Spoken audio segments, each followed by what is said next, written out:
खबरुनि update सिलसिले के अॻिते वधाईंदे मोरो मां अव्हांखे ख़बर ॾींदा हलूं। सिंधी अल्ताफ़ सूमरो जी रिपोर्ट मुताबिक़ मोरो भरिसां चौथी मेल नेशनल हाईवे वटे सीलानी वेलफेयर ट्रस्ट पारां नाले वारे समाजी शख़्सियत हाजी ख़ालिद हुसैन बुगियो जी कोशिशुनि सां ग़रीब माण्हुनि जे इलाज लाइ मुफ़्त इस्पताल खोली वई आहे, जंहिंजो इब्तिदा पाकिस्तान पीपल्स पार्टी तालका मोरो जे सदर दोस्त अली सोलंगी, म्यूनिसिपल कमेटी मोरो जे वाइस चेयरमैन हाजी मोहम्मद अनवर कायमखानी, सीलानी वेलफेयर ट्रस्ट जे मरकज़ जे अगवाननि मोहम्मद आरिफ लाखानी, हाजी अब्दुल गनी मूसानी, हाजी ख़ालिद हुसैन बुगियो, डॉक्टर फुरकान अली ऐं डॉक्टर औरंगज़ेब रिबिन काटे इब्तिदा करे दुआ घुरी ऐं इस्पताल जे मुख़्तलिफ़ शोबनि जी विज़िट पिणु कई।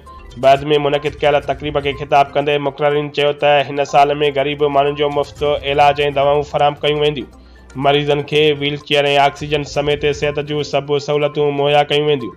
हिते डॉक्टर ऐं अमलो पिणु मौजूदु हूंदो। हुननि चयो त हिते ग़रीब मिस्किन ऐं बेसहारा माण्हुनि जे ख़िदमतुनि जा केतिरा ई प्रोग्राम तरतीब ॾिनल आहिनि जेकी मुकमिल कया वेंदा।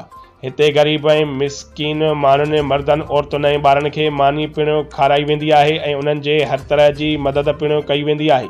हुननि चयो त असां हाजी ख़ालिद हुसैन बुगियो खे ख़िराज तहसीन पेश करियूं था, जंहिंजे दिलि में ग़रीब माण्हुनि जो दर्द आहे। ग़रीब माण्हुनि जी ख़िदमत बहितरी भलाईअ लाइ पंहिंजो किरदारु अदा करे रहियो आहे ऐं पंहिंजे हणऊं वणऊं पिणु ॾेई रहियो आहे।